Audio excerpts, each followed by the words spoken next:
Mulai selamat malam Pak Garis Infocom. Terima kasih sudah mau hadir di podcast Radidea bersama Ansor Maluku Tenggara. Ini penghargaan bagi kami sebenarnya dan sekaligus apresiasi yang sangat besar karena sudah beberapa kepala SKPD yang bersedia hadir untuk menyampaikan informasi, mungkin juga ada hal-hal yang dipertanyakan oleh masyarakat, dan itu budaya baru. Alhamdulillah itu bukan cuma terjadi di Kota Besar, tapi sudah sampai kita di Maluku Tenggara. Kami mengundang Pak Kadi di sini sebenarnya awalnya 2 atau 3 hari lalu saya coba buka YouTube, ketemu ada peluncuran aplikasi Elapor. Penasaran ini apa ini isinya di Elapor ini. Buka, oke, ini sesuatu yang sangat baik, ada menyambung masyarakat langsung kepada OPD, dan itu saya pikir langkah smart. Apresiasi kepada Pak Garis Infocom. Mohon izin sebelumnya Pak, mungkin karena ini sifatnya aplikatif yang harus ada tutorialnya, kami mohon izin mungkin setelah ini kami mendownload video dari Infocom, kami masukkan digabung dengan video acara ini supaya komprehensif. Setelah penjelasan Bapak mungkin nanti teman-teman yang menonton ini bisa melihat itu secara utuh. Yang pertama Pak, kita mungkin mulai dengan Infocom Pak. Ini sekarang strukturnya Bapak membawahi berapa bidang, berapa seksi sekarang Pak? Ya, baik, terima kasih. Sebenarnya yang pertama perlu saya sedikit meralat. Cenderung memang banyak yang menyebut kita Infocom. Itu yang dulu. Sebenarnya sekarang penyebutannya adalah Kominfo, Komunikasi dan Informatika. Komunikasi dan Informatika. Nah, artinya bahwa Dinas Komunikasi dan Informatika ini kalau bertanya ada berapa bidang, maka kita punya 3 bidang. Satu bidang IKP, satu bidang apa? IKP itu informasi dan komunikasi publik. Kemudian Humas melekat di situ. Humas melekat di ya. Humas melekat di IKP. Kemudian bidang Aptika, aplikasi dan teknologi informatika. Kemudian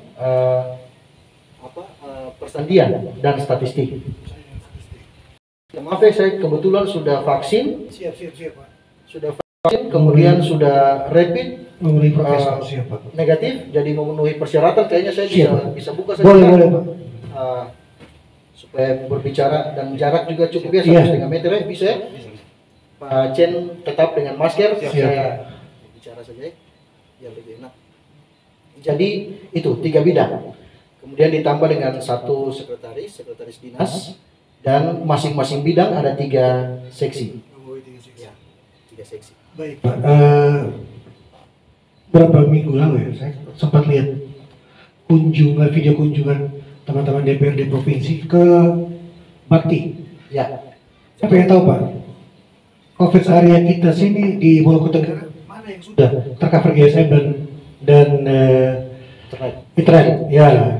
Jadi begini, kalau berdasarkan perhitungan dari Kementerian Kominfo, itu satu wilayah, itu perhitungannya berbasis desa ya.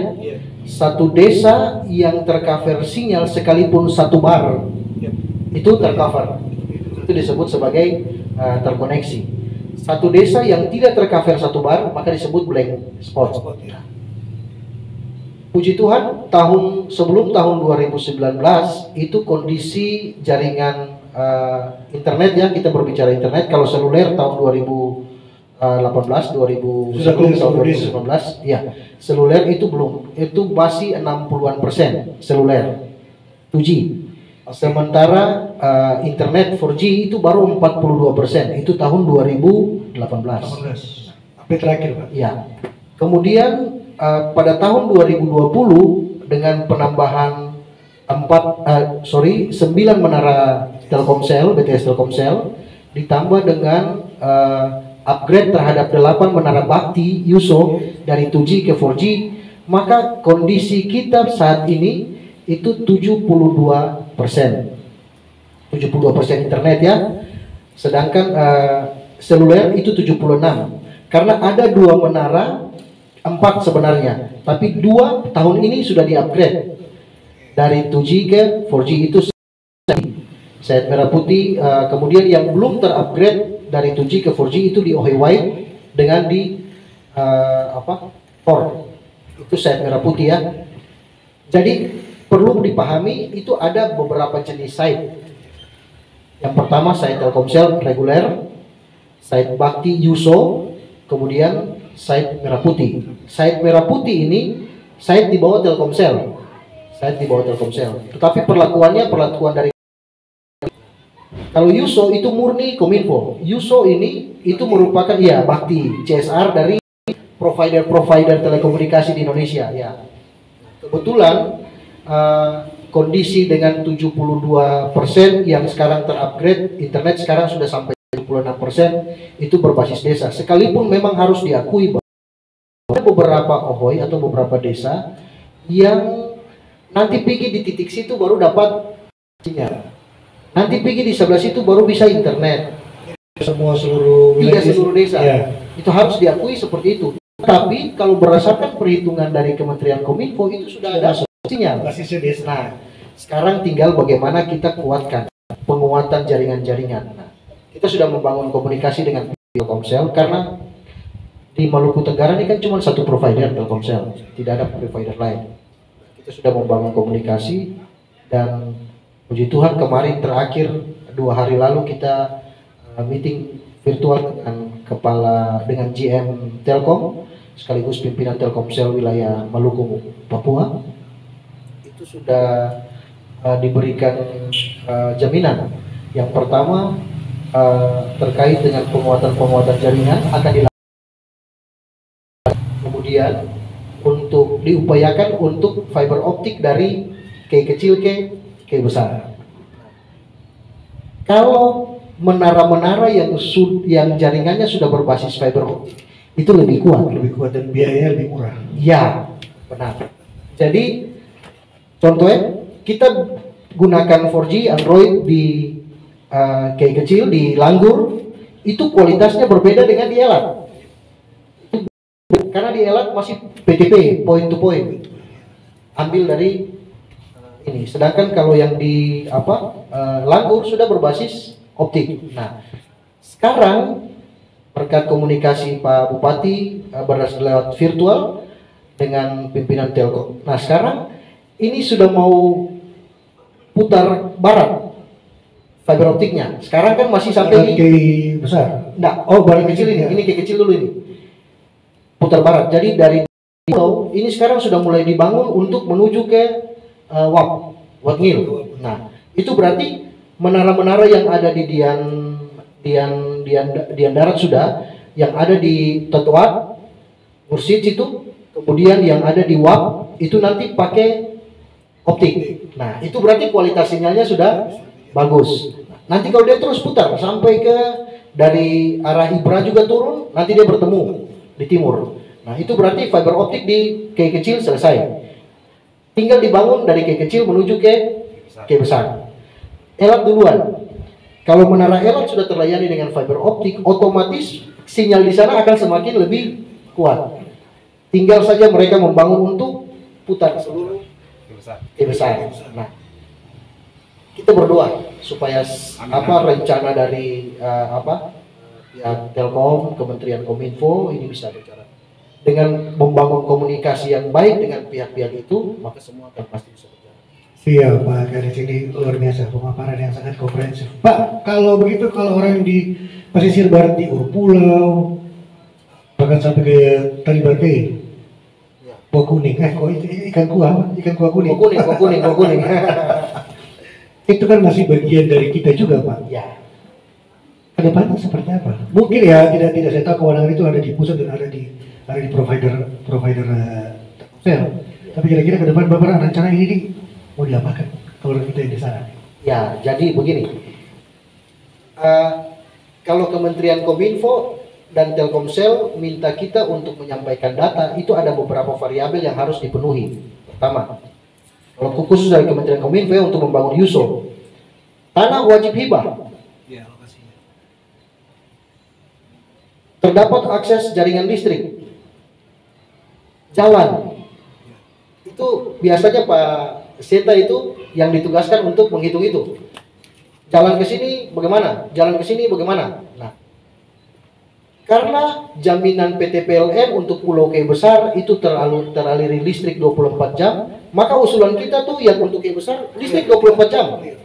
Biar nanti dia pelan-pelan sementara membangun. Sekarang kan sudah pertemuan dengan Pak Bupati dengan kepala-kepala OHI di K Besar Utara Timur. Dalam waktu dekat ini PLN akan menyambung di seluruh K Besar Utara Timur.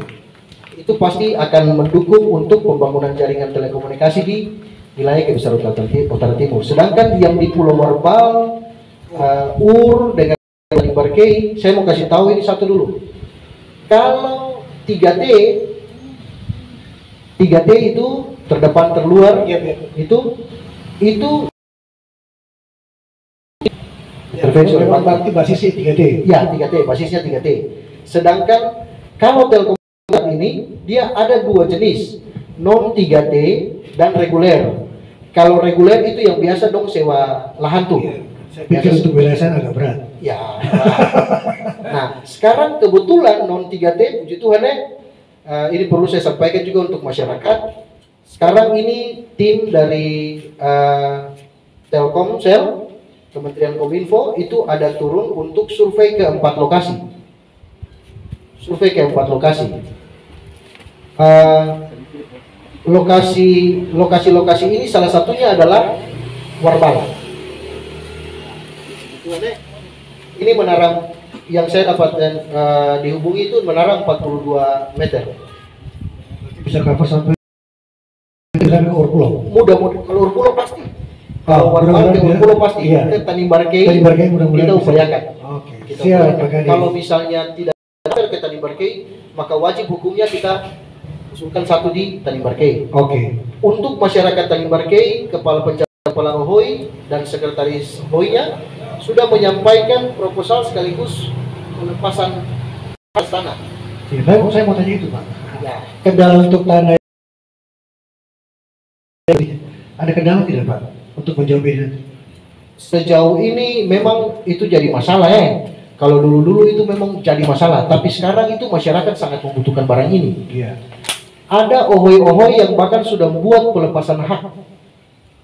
Contoh, Kilowatt sudah berikan pelepasan hak untuk kita bangun menara. Usulan-usulan ke Kementerian Kominfo sana itu harus ada jaminan dari desa terkait dengan hibah tanah. Sehingga kita buat itu kepala-kepala OHOI tanda tangan dulu. Itu urusan, pokoknya kita rebut saja dulu. Berapa banyak yang bisa masuk ke sini baru kita urus itu. Urus pelepasan tanah itu. Kita upayakan supaya harus secepatnya itu tidak boleh ada persoalan. Karena masalah tanah ini kalau bermasalah saja mereka tidak masuk. Yeah. Itu jadi soal. Pernah kemarin-kemarin itu kan ada satu titik yang dari 9 titik yang dibangun kemarin itu ada satu yang sedikit. Iya, tidak perlu disebutkan. Iya, tidak perlu disebutkan. Ada sedikit bermasalah. Tetapi puji Tuhan Pak Camat dengan pihak-pihak dan pemilik-pemilik juga sudah punya kesepakatan dan lain sebagainya sehingga ini bisa berjalan dengan baik. Saya sangat bersyukur mengapresiasi pemilik lahan maupun semua pihak yang telah membantu untuk, karena ini bukan kebutuhan 1-2 orang, ini kebutuhan banyak orang sebenarnya. Jangka panjang. Ya, jangka panjang. Karena satu titik itu kalau bermasalah akan berpengaruh pada titik-titik lain di K Besar. Karena sifatnya kan point to point.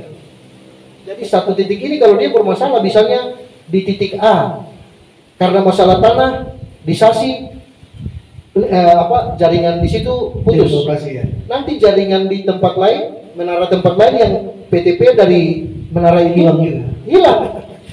Itu sekian ratus orang, sekian ribu masyarakat tidak lagi terakses jaringan telekomunikasi. Itu masalah sih. Oke, baik Pak Garis. Ini luar biasa informasi sekaligus menjawab teman-teman yang mungkin belum cover selama ini ketemu di kapan. Ya. Pak Garis, saya pindah ke aplikasi e-lapor. Ya. Aplikasi e-lapor ini kan sebenarnya kalau kita lihat ke atas itu kan sebenarnya di pusat kan ada tuh e-lapor. Di koneksinya bisa ke kejaksaan, ke ombudsman segala macam. Kalau mungkin untuk aplikatifnya saya sampaikan tadi Pak, Iya. nanti.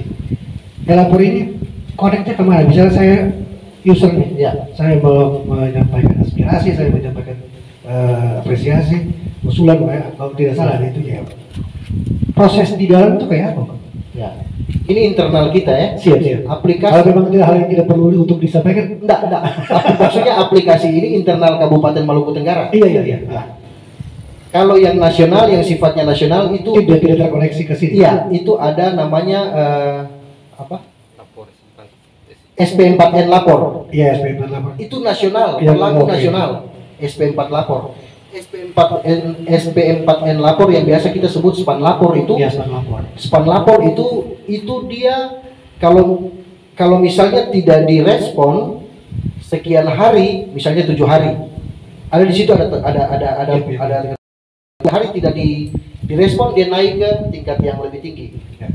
Sampai 7 hari tidak direspon, maka keluhan itu akan sampai ke ombudsman. Ya. Nanti ombudsman buat teguran. Maladministrasi. Ya, secara administratif itu buat teguran. Nah, tapi perintah Pak Bupati adalah saya mau 1 kali 24 jam. Nah, ini yang saya mau tanya Ya. Pak. Itu bagaimana ceritanya itu bisa saya lapor misalnya jam 7 ini, besok jam 7 itu paling tidak sudah terregister, sudah terjawab. Ya. Atau kalau mungkin sudah dalam tindak lanjut. Ya. Bagaimana Pak masyarakat? Orang sana kan kritis Pak. Ya. Kita aspirasi ke DPR aja Ya. belum tentu jalan. Ya. Apalagi betul, ini kita betul. ini kalau eksekutif. Ya. Silakan Pak. Jadi 1 kali 24 jam itu bukan 1 kali 24 jam masalah selesai, tidak. Responnya. Ya, siap. Responnya harus 1 kali 24 jam. Ya, Karena kalau kita lapor itu lapor kalau dong tidak respon 7 hari itu masih bisa jalan-jalan saja, aman-aman saja. Tapi Pak Bupati tidak mau. Saya kan laporkan ke Pak Bupati, Pak. Tapi Pak Bupati bilang saya mau itu 1 kali 24 jam itu harus wajib jawab. Misalnya Pak Chen lapor jalan di Warwood rusak berat, lapor. Nanti tunggu 3-4 hari, kalau tidak respon dia naik ke ombudsman. Berapa hari baru teguran datang baru dong respon. Pak Bupati tidak mau begitu. Potong jalan itu. Ya, potong itu, harus shortcutnya potong itu. 1 kali 24 jam. Jadi kalau tidak lapor 1 kali 24 jam, maka notifikasi masuk ke Pak Bupati. Langsung ke beliau. Ya, notifikasinya masuk ke Pak Bupati. Dinas A, misalnya kan sudah ada pilihan dinas. Iya. Dinas lingkungan hidup misalnya atau soal jalan tadi, dinas PU. Jalan di Warwood rusak berat. 1 kali 24 jam kalau tidak ada jawaban dari mereka, misalnya dari instansi terkait. Ya, dari instansi terkait. Siap, kami akan tidak lanjuti misalnya seperti itu. Yang penting ada ada responnya. Siap, segera kami tidak lanjuti.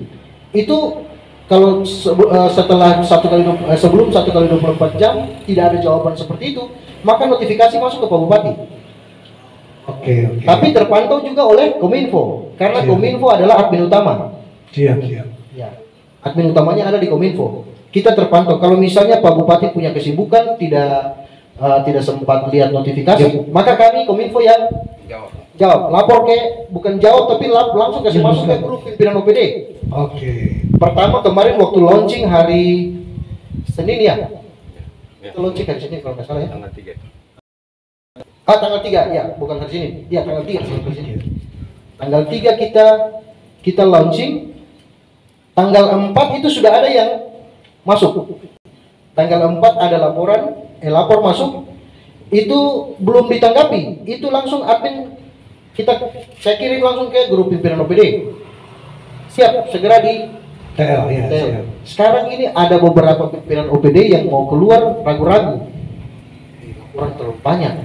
Sekarang ini ada yang mengeluh ke saya. Aduh, laporan banyak, jadi saya mesti kembali dulu untuk jawab. Nah, jadi seperti itu. Jadi harapan Pak Bupati adalah kita responsif terhadap Semua laporan. ya Siap, Pak Kadis. begitu. Pak Kadis, laporan masyarakat tentang penyelenggaraan negara khususnya ini kan dari zaman tahun 50-60 juga sudah ada. Kita tahu juga ada namanya surat kaleng. Ya, betul. Tahu juga kalau model sekarang banyak akun palsu segala macam. Bagaimana Infocom tuh mensterilkan itu jadi betul-betul pelapor tuh kita tahu orangnya jelas apa. Makanya di dalam lapor tuh ada menu registrasi, nomor KTP-nya harus dimasukkan, alamatnya harus dimasukkan. Andai kata dia buat laporan-laporan palsu, misalnya laporan-laporan palsu, apalagi sifatnya menyinggung privasi orang lain, menyebut nama dan lain sebagainya, yang kemudian ternyata itu bersifat bohong, hoax, bisa saja kan kita buat laporan polisi misalnya, menggunakan media resmi pemerintah untuk melaporkan ini. Tapi kan sebatas, kalau cuma laporan itu kan internal, jadi hanya yang bersangkutan yang tahu, kami Dinas Kominfo yang tahu, dan OPD yang dituju yang tahu, OPD lain tidak tahu laporan itu. Jadi sebenarnya tidak terlalu. Untuk itu clear kira-kira Pak ya? Ya. Untuk masalah itu clear berarti tidak. Ya. Tentang ini Pak, kita kalau masyarakat mengkritik sekarang ini, trennya itu orang takut. Ya. Jangan-jangan habis saya lapor, habis ini saya tidak melapor. Bagaimana kerahasiaan saya sebagai pelapor tuh dijamin Bapak di Infoko, ya, Info Kominfo, atau mungkin Kominfo sorry, atau mungkin saya masih pakai ini yang lain, ya, atau mungkin OPD yang lain. Ya. Jadi begini, yang tahu tadi itu kan cuma itu, yang bersangkutan, kami Kominfo, dan yang dituju, OPD terkait, OPD yang dituju. Yang tahu identitas pelapor itu cuma yang itu. Pasti kami menjaga itu, karena undang-undang keterbukaan informasi publik itu jelas memberikan jaminan. Yang penting di dalam koridor-koridor yang normal itu bukan jalan pribadi, bukan ya, hoax, bukan ya. Ya ini juga sekaligus karena kita sekarang dalam zamannya demokrasi, orang bebas bicara apa saja. Ya. Jadi mungkin perhatian loh buat masyarakat, jangan aplikasi yang seperti ini digunakan untuk hal-hal yang tadi Pak. Ya. Jadi begini, ide utama adalah kenapa setiap orang di Maluku Tenggara ini isu satu ini, maksudnya misalnya jalan, kasih naik di Facebook banyak-banyak, orang lihat tapi kan tidak ada tindak lanjut. Percuma, mending yang bersangkutan sampaikan langsung ke pihak yang berkepentingan, kan begitu. Ide dasarnya itu kan itu. Daripada kau ribut-ribut di Facebook, mending kau langsung lapor ke. Kalau kau tidak mau pergi di sana, atau takut pergi atau segan pergi di kantor, ya lewat aplikasi ini. Maka wajib hukumnya 1x24 jam respon. Jadi tidak perlu ada masyarakat juga yang merasa takut atau ragu setelah untuk lapor ini malah jadi sesuatu. Oh tidak, dijamin untuk pelaporan itu sih. Itu poin penting juga Pak. Iya betul penting. Dalam aplikasi ini juga saya lihat ada perda, beberapa perda yang dilampirkan. Kedepannya apa? Mungkin ada produk lain yang mau dimasukkan juga Pak? Iya. Kalau itu JDIH ya? Ya JDIH-nya. JDIH, jadi produk-produk hukum daerah semua nanti bisa didapat di situ. Memang sekarang masih terus dibangun. Kita kalau buka aplikasi website malukutenggara.go.id, menu-menu ada yang masih kosong. Itu yang sementara kita kembangkan. Ada inovasi-inovasi baru yang akan kami kembangkan juga. Contoh e-health. Rencana kita kalau rumah sakit ini siap, maka kita akan kembangkan e-health. E-health itu orang mau mendaftar, tidak perlu pergi di rumah sakit, duduk antri berjam-jam, daftar, tunggu dokter dan lain sebagainya. Cukup e-health, dia daftar, dia mau dituju ke dokter siapa, dia daftar di situ, dia pun nomor antrian berapa, langsung tercover, kira-kira jam berapa dia ke sana. Ya, supaya jangan lagi dia pergi tunggu lama-lama di rumah sakit. Itu yang rencana kita mau kembangkan. Luar biasa. Ya, lalu kemudian ada beberapa aplikasi lagi. OSS kemarin sudah di-launching oleh Pak Presiden. OSS ini nanti kita integrasikan dengan smart register dari Dinas Pendapatan, sehingga tidak lagi orang uang ke kantor dinas pendapatan atau ke PTSP untuk bayar izin dan lain sebagainya, tidak lagi. Semua lewat elektronik. Jadi ini yang terus kita kembangkan, bukan cuma OSS, bukan cuma e-health, PPID juga kami akan kembangkan untuk dokumentasi daerah. Siapa yang mau permintaan dokumen dari satu OPD instansi, ya. Jadi misalnya masyarakat menggunakan hak untuk meminta dokumen, misalnya pasien mau minta dokumen APBD, misalnya. APBD kan sifatnya terbuka. Kalau tidak download dari JDIH, bisa lewat PPD misalnya, secara resmi. Kalau tidak dikasih, itu bisa ada proses-proses yang komisi informasi lanjut, ya, komisi informasi. Ya. Maka jenis laporan yang kita tahu itu keterbukaan informasi publik itu bukan semua barang itu serba terbuka. Ya. Ada juga yang tertutup, ada juga yang dikecualikan. Betul, betul. Ini penting juga masyarakat harus tahu nih. Kalau misalnya dinas-dinas yang memang berhubungan langsung dengan masyarakat, misalnya lingkungan, karena di video tutorial kan saya lihat itu ada contohnya laporannya itu sampai di spesifik, ya sampai di stadion tuh begini. Coba ini buahana yang kena ini pakaian diajar ada masalah di buahana ini. Tidak. Itu maksudnya kakak dari tutorial. Jadi kira-kira di setiap OPD itu apakah orang tuh boleh bebas kasih aspirasi? Kan ada kolom aspirasinya, Pak. Ya. Dan kita tahu kalau memang konsepnya kita yang baku aspirasi kan berjenjang dari desa kita musrenbang sampai ke kabupaten, mungkin teman-teman DPR kalau reses turun aspirasi naik. Ini pikiran Bapak apa kok tiba-tiba ada aspirasi dari masyarakat langsung masuk ke OPD? Bagaimana ini, Pak? Nah. Lapor ini tidak menghilangkan mekanisme yang wajib dilakukan oleh pemerintah daerah. Mekanisme musrembang itu tetap harus jalan. Untuk penyusunan rencana itu basisnya bukan lapor, basisnya adalah musrembang.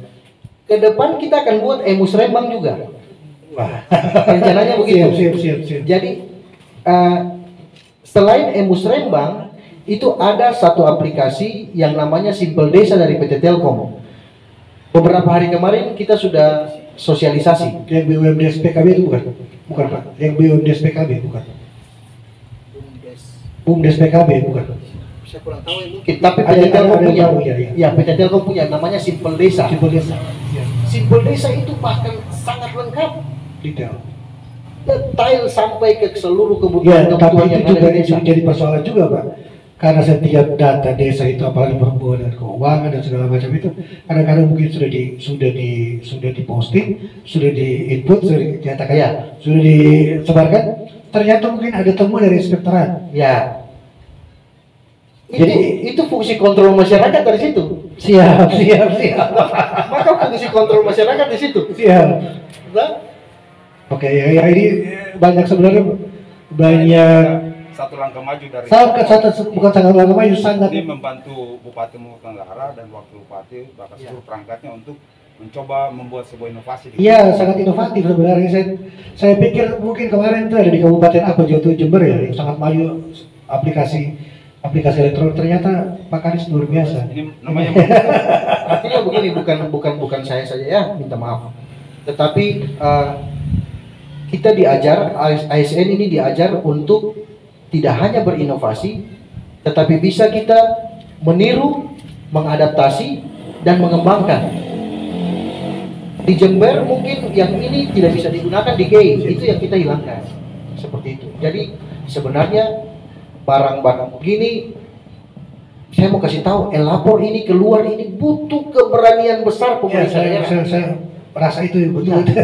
Makanya di Maluku ini Ambon sudah pakai SP4N lapor, dan sekarang diharapkan untuk seluruh kabupaten kota semua pakai SP4N lapor. Tapi lapor hanya Maluku Tenggara kira-kira. Iya, kita punya lapor sendiri karena memang kita betul-betul kita punya sendiri, kita tidak dengan lapor. Artinya di daerah lain, maksudnya saya mengerti, tapi di tempat lain saya rasa belum ada tuh untuk lapor. Iya, pakai SP4N lapor di Maluku ya. Kalau di skop Maluku skop Maluku itu kita. Yang karena ini butuh keberanian luar biasa, karena di sini masyarakat bisa mengkritik pemerintah, mau bicara lapor pemerintah, dinas A punya terbaik bisa dilapor dan wajib dijawab, kan begitu. Dan itu tertib dan tertanggung jawab, terarah dan terukur. Karena orang Iya. Karena kalau di Facebook saya bisa tulis apa saja ditanggapi orang yang tidak mengerti apa-apa. Iya. Hanya karena berteman dekat dengan saya, love, like. Iya, iya betul. Kadang-kadang hoax itu dengan batu api, Iya. baik. Iya, Jadi saya apresiasi sekali, luar biasa. Betul. Memang konsepnya seperti itu. Konsepnya seperti itu dan kita berusaha untuk satu sekali kita akan Dinas Kominfo akan Semua laporan. register laporan. Laporan Kita akan print register laporan karena admin utamanya kan ada di kita, yang bisa itu kan cuma kita. Sebulan sekali kita akan print register laporan.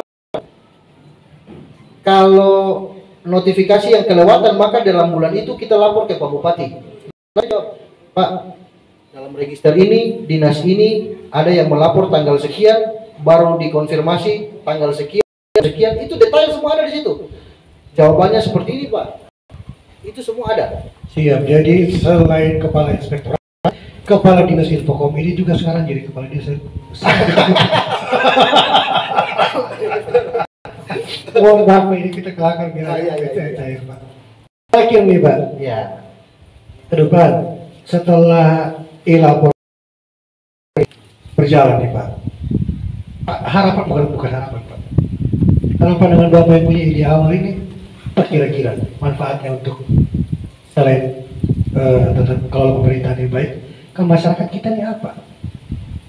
Begini, Pak Bupati dalam sambutan peluncuran beliau sampaikan bahwa e-lapor ini merupakan wadah untuk masyarakat turut serta dalam proses pembangunan. Selama ini kan masyarakat dianggap objek, bukan sebagai objek pembangunan, kan begitu. Sehingga e-lapor ini diharapkan masyarakat dapat turut serta memberikan kontribusi pikiran, saran, usulan kepada pemerintah dalam hal mereka akan menyiapkan perencanaan untuk menangani satu persoalan pemerintah. Jadi sebenarnya selain kanal-kanal resmi seperti Musrembang dan lain sebagainya, e-lapor ini buat setiap OPD untuk itu, sehingga masyarakat pun ketika diberikan jawaban, contoh saja ya, kalau misalnya ada yang mengkritisi Dinas Kominfo, kan sudah biasa kita kalau dikritisi, apalagi saudara-saudara yang mendapat sinyal, saya akan berusaha untuk memberikan jawaban kepada mereka. Dan puji Tuhan setiap kali memberikan jawaban, respon dari mereka selalu baik. Oh terima kasih, kami berdoa untuk bisa merindukan sentuhan tidak hanya secara fisik, tetapi bagaimana kita memberikan perhatian kepada masyarakat sehingga masyarakat merasa dilibatkan dalam proses penyelenggaraan pemerintahan, pelaksanaan bangunan maupun pelayanan kepada masyarakat. Iya, Pak Kadis, ini luar biasa nih Pak. Cukup apresiasi Pak. Bapak bukan hanya membuat sebuah terobosan yang hanya berhubungan dengan apa namanya, kalau pemerintahan internal saja, Bapak membuka satu ruang demokrasi yang lebih sehat. Ya.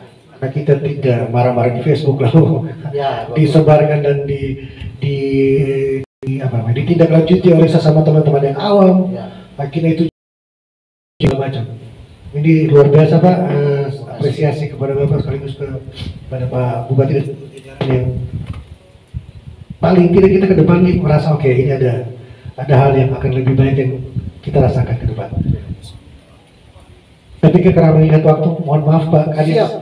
Terima kasih Pak. Iya, harusnya tadi kita lebih awal, tapi mungkin bawa ke situ. Itulah. Mohon maaf juga. Agak terlambat. Ada mungkin mau disampaikan ke masyarakat tentang aplikasi ini Pak, silakan Pak. Himbauan di Oh baik. Buat seluruh masyarakat khususnya yang ada di Maluku Tenggara, sekarang sudah ada e-lapor. Usalai masuhun di Facebook, karena Facebook itu dia semua orang tahu. Jadi semua orang semua orang tahu ketua. Artinya laporan baiklah disampaikan kepada kanal-kanal resmi. Kalau lapor di Facebook, yang akan bisa menjawab itu, yang bisa menjawab itu adalah pihak resmi yang bisa berikan jawaban. Diharapkan bahwa baiklah masyarakat sebanyak mungkin bisa mengakses aplikasi e-lapor. Tidak susah, tidak perlu download di App Store, tidak perlu download di Play Store. Ya, saya mau tanya itu Pak. Ya. Android. Ada Dia berbasis Android sebenarnya. Ya, tapi cuman kita pakai basisnya web, tetapi dia responsif dengan Android. Nah, artinya begini, kita mau supaya orang mudah. Orang mau buat laporan, dia pasti harus masuk lewat malukutenggaracup.go.id. Di malukutenggaracup.go.id ada banyak informasi yang sebelum dia buat laporan, mungkin dia bisa lihat informasi gitu loh. Siap. Supaya kunjungan, supaya jangan marah kamu kunjungan di website juga kan meningkat. Nah, kemudian berbasis web ini supaya kita juga bisa kontrol. Karena jujur saja kita harus menghemat anggaran juga. Kalau kita pakai basis App Store dan kita kan bayar ke situ. Mending web yang sudah dibayar cukup satu kali bayar itulah, kita masuk lewat situ aja kan. Efektif. Lebih efektif, lebih mudah dan bisa digunakan oleh semua orang. Siap, terima kasih lagi Pak. Oh, mohon maaf saya minta kesediaan ke seluruh omongan kita ini tidak kita edit. Ya. Diupload secara full dan mungkin saya minta izin sebelumnya, entah Bapak mungkin YouTube-nya pakai copyright atau tidak, saya lupa. Saya minta untuk saya bisa download dan re-upload di akun YouTube Rahan Idea supaya apa yang kita sampaikan ini sekaligus ada video tutorial untuk bisa lebih menjelaskan. Oh, satu lagi terakhir ya. Jadi buat teman-teman yang ada di luar sana, lebih baik mengimplementasikan kreativitas lewat cara seperti ini. Kita Dinas Kominfo berkepentingan untuk menghadirkan sebanyak mungkin kelompok-kelompok kreatif seperti ini. Konten kreator konten-konten kreator seperti ini. Baiklah, orang K punya kanal-kanal YouTube yang banyak. Mari kita berkreasi. Sekarang bisa mendatangkan uang lewat cara itu kan sebenarnya begitu. Nah, makanya kita Dinas Kominfo mengusulkan anggaran untuk pemberdayaan kelompok-kelompok kreatif. Hanya saja karena COVID tidak ini. Kita ingin mungkin bisa beli kamera mirrorless 6400 Sony misalnya. Mungkin dengan kamera satu, dengan mic wireless satu. Itu seseorang sudah bisa membangun kanal YouTube-nya. Itu baik. Mari kita kreatif. Saya berterima kasih dan menyarankan supaya penikmat subscribe Rahan Idea. Subscribe, like, and share. Kira-kira seperti itu. Bukan cuma buat Rahan Idea, kalau bisa Dinas Kominfo Maluku Tenggara di subscribe. Saya juga sudah subscribe. Terima kasih. Dan Pak Kadis ini ternyata bukan hanya bilangnya sebagai seorang kadis yang mumpuni, ternyata sebagai host juga sangat luar biasa. Oke teman-teman, melihat waktu ini kita di lingkungan tidak bisa agak maaf atas segala kekurangan Pak Kadis. Saya juga hadir di sini Pak Ketua Azor, teman-teman yang nanti ikut menyaksikan ini secara bukan live, ini tidak live ya?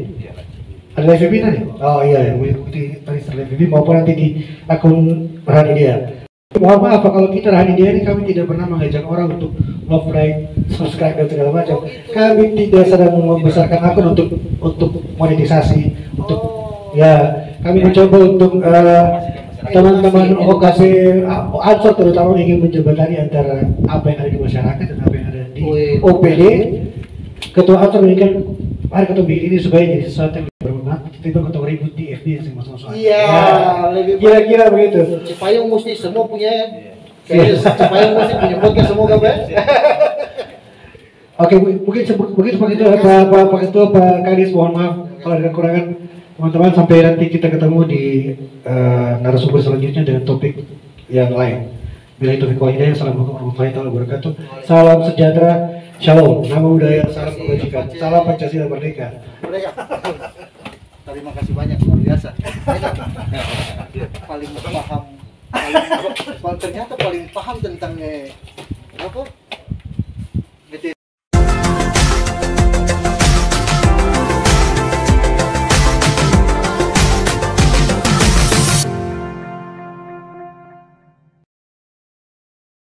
Maluku Tenggara dalam genggaman digital.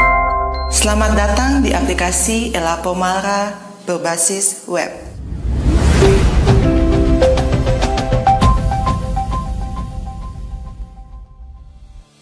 Aplikasi Elapo Malra merupakan salah satu aplikasi yang hadir sebagai sarana interaktif bagi masyarakat dengan pemerintah Kabupaten Maluku Tenggara. Di sini, masyarakat bisa berkomunikasi langsung dengan organisasi perangkat daerah terkait tentang permasalahan, aspirasi, pengaduan yang ingin disampaikan kepada pemerintah Kabupaten Maluku Tenggara dan sebagai sarana kontrol masyarakat. Untuk bisa mengakses aplikasi ini, silakan terlebih dahulu klik browser di PC atau smartphone Anda, kemudian kunjungi website malukutenggaracup.go.id dan pilih pada portal pengaduan masyarakat.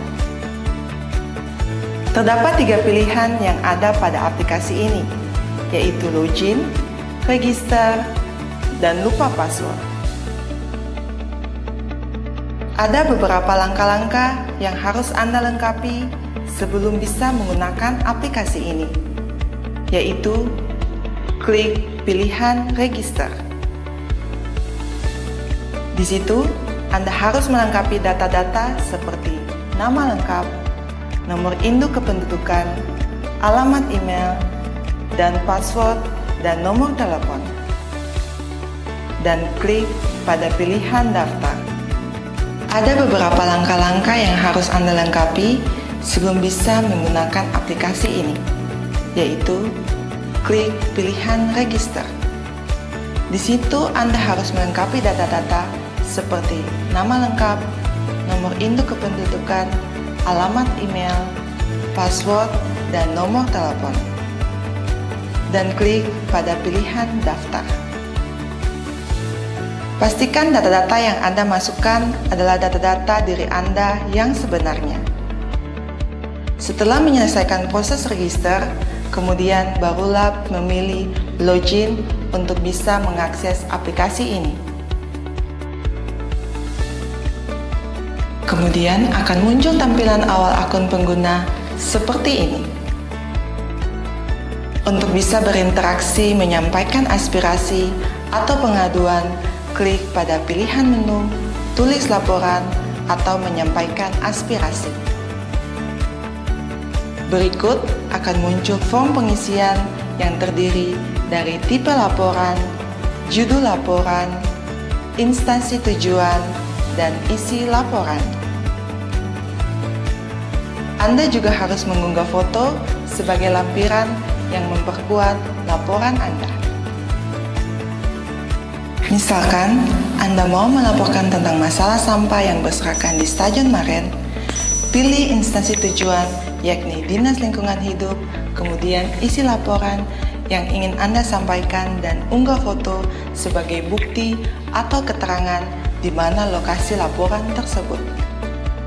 Setelah itu, mengakhiri laporan dengan klik tombol kirim. Jika Anda ingin melihat hasil laporan Anda bisa klik pada menu Lihat Pengaduan. Di situ akan terlihat status pengaduan Anda. Setelah itu, Anda bisa mengklik tombol logout untuk meninggalkan aplikasi ini. Untuk mengetahui lebih jelas tentang informasi aplikasi Elapo Malra, silakan mengunjungi channel YouTube Dinas Kominfo Maluku Tenggara. Terima kasih.